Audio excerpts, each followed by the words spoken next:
කල්පනා. මගේ ජීවිතේ තුන්වෙනි චිත්‍රපටය කල්පනා කියලා කියන්නේ. මට කියන්න මෙහෙමයි. දැන් අපේ පවුලේ වැඩක් නෙමෙයි ඒක.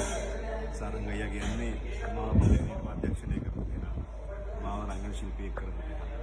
ඉතින් සාරංග අයියාගේ පළවෙනි චිත්‍රපටයක සහ මගේ ජීවිතේට ගොඩක් සමීප කලාකරු සහ මේකට සම්බන්ධ ගොඩක් අය මට ගොඩක් සමීපයි.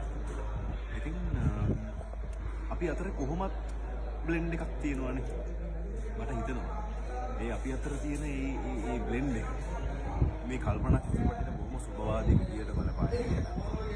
රූගත කිරීම කරගෙන යද්දිම ඒක තේරෙනවා. මොකද අපිට මේක කොච්චර විඳින්න පුළුවන්ද කියන එක රූගත කරන අතරතුර අපිට දැනෙනවා. ඉතින් අපිට ලැබෙන්නේ වින්දනයේ කොච්චරක් ඒක මේ චිත්‍රපටයේ වැඩ ඉවර වෙලා වැඩි වෙලා මේ චිත්‍රපටයේ නරඹන සිනමා ශාලාව කියන මේක නරඹන ඔබට දැනෙයි කියලා විශ්වාසය මගේ හිතේ තියෙනවා. ඒ බලාපොරොත්තුව මගේ හිතේ තියෙනවා. අපි දැන් මෙහෙම කරගෙන යනවා. දැනටම අපි මම හිතන්නේ 125ක් 130ක් අතර ප්‍රමාණයක චිත්‍රපටයේ වැඩ කටයුතු කරලා තියෙනවා. තව යන්න බොහොම දරක් තියෙනවා. බොහොම කාලෙකට අපිට වැඩ කරන්න තියෙනවා. ඒ බලාපොරොත්තුව දැනට හිතේ තියාගෙන ඉන්න. ඒ බලාපොරොත්තුව මගේ හිතේ තියෙනවා. අපි හැමෝම ලස්සන කල්පනා කරන්න පුළුවන්. බලන්න කලින් සහ බැලුවට පස්සේ කල්පනා කරන්න පුළුවන්. කල්පනාව අරගෙන කල්පනා සිනමා චිත්‍රපටයේ කල්පනා වෙලා උදලි සහට ඇවිල්ලා ඉන්නවා. බොහොම ආදරෙන් අපි කල්පනා රූපගත කිරීම පටන් ගත්තා. මේ වෙද්දී අපි දින 16ක් පමණ ඉවරයි. තවත් දින ගණනාවක්ම තියෙනවා අපි රූපගත කිරීම කරන්න. බොහොම ආසාවෙන් කරන ආදරෙන් කරන වැඩක් කල්පනා කියන්නේ. ඉතින් සාරංග මෙන්ඩිස්ගේ පළමුවෙනි සිනමා නිර්මාණය ඔහුගේ අධ්‍යක්ෂණය වගේම තිර රචනය. ඒ වගේම තමයි සේෆ්ලික්ස් නිෂ්පාදනය. අමරාදේ මතක කරන අසිත අයියා ප්‍රදීප් අයියා. ඉතින් අපි බොහොම ආදරෙන් කරන වැඩක් තමයි කල්පනා කියන්නේ. බොහොම ආසාවෙන් ජේෂ්ඨයන් පිරිසක් ඉන්නවා මේ සිනමා නිර්මාණයත් එක්ක. බොහොම ආදරෙන් තමයි ඕන් එක්ක වැඩ කරන්නේ.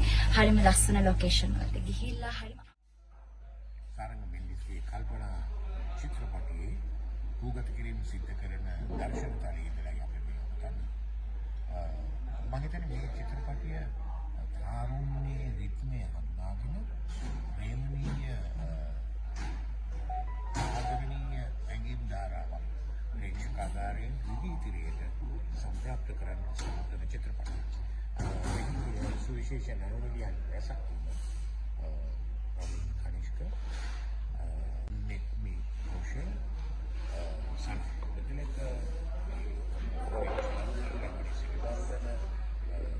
මම ඉන්නවා ඉතින් අපි ඔක්කොම එකතු වෙලා මේ නිර්මාණය කරන චිත්‍රපටය ඉතාමත් සුවිශේෂ ගණයේ චිත්‍රපටයක් බවට පත් වෙමි. නිරන්තරයෙන්ම සාරංග ඉතාමත්ම තාරුණ්‍ය රිද්මය හඳුනා ගන්න තියෙනවා. මොකද වෙනකදී ඔබටත් ඔය ප්‍රදේශයේදී කල්පනා මොකද්ද මේ කල්පනා කියන්නේ? සාරංග මෙන්ඩිස් අධ්‍යක්ෂණය කරන සේෆ්ලික්ස් ආයතනය විසින් නිෂ්පාදනය කරන අලුත්ම වැඩයක් තමයි කල්පනා කියන්නේ. අලුත්ම චිත්‍රපටයක්. ඉතින් ඒ චිත්‍රපටයේ මමත් රංගනෙන් නායක වෙනවා.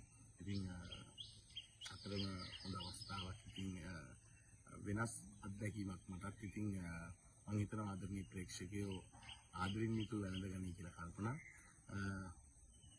ඔබේ අතේ තමයි තියෙන්නේ මේ ෆිල්ම් එක මොන වගේ ෆිල්ම් එකක්ද කියන එක තීරණය කරන්න. ඉතින් ආදරණීය ප්‍රේක්ෂකයන්ට ආරාධනා කරනවා තව නොබෝ දිනකින් ඔබට කල්පනා බලා ගන්න පුළුවන්.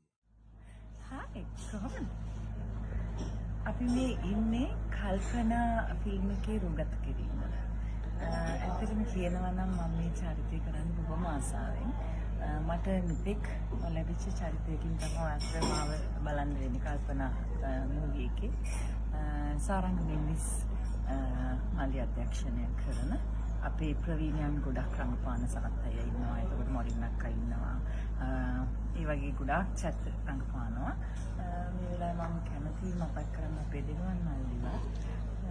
මට ආරාධනා කරද්දි මට කිව්වා මෙන්න මේ විදිහේ චරිතයක් තියෙන්නේ.